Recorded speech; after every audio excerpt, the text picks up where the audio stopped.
महामेट्रो रेल्वेच्या माजीवाडा ठाणे येथील कार्यालयात ईडन वुड्स रहिवाशांचे शिष्टमंडळ, महामेट्रोचे संचालक श्रावण हर्डीकर, कार्यकारी संचालक सुरेश पाखरे, ॲडमिनिस्ट्रेटिव्ह अधिकारी आणि खासदार नरेश म्हस्के यांच्या उपस्थितीमध्ये रिंग मेट्रो मार्गाबद्दल स्थानिक जागेमध्ये बदल संदर्भात सविस्तर चर्चा करण्यात आली।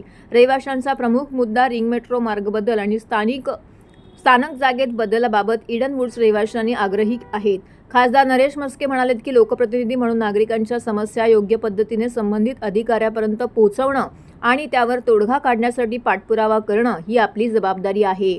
उपमुख्यमंत्री एकनाथ शिंदे यांनी दिलेल्या निर्देशानुसार नागरिकांना कोणताही त्रास होणार नाही आणि शहराचा विकासही योग्य पद्धतीने होईल अशा समन्वयातून या मेट्रोचं काम करण्यात यावं असा स्पष्ट संदेश देखील त्यांनी यावेळी महामेट्रोच्या अधिकाऱ्यांना दिला आहे। नागरिकांच्या सर्व सूचना अडचणी समजून घेऊन त्यावर योग्य तो निर्णय घेण्यात येईल, तसेच त्यांच्या तक्रारींचं निवारण करण्यासाठी प्रामाणिकपणे प्रयत्न केले जातील असा शब्द यावेळी महामेट्रोच्या अधिकाऱ्यांनी ईडन वुड्स रहिवाशांना दिला आहे।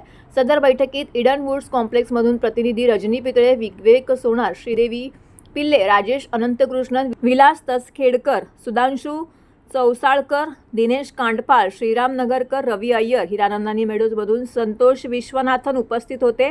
रहिवाशांनी दिलेल्या मौल्यवान सूचना अनुभवी अभियंता श्रीराम नगरकर, रवी अय्यर, राजेश अनंतकृष्णन यांनी मौलिक सूचना केल्यात आणि तांत्रिक बाबी अधिकाऱ्यांच्या निदर्शनास आणून दिल्या।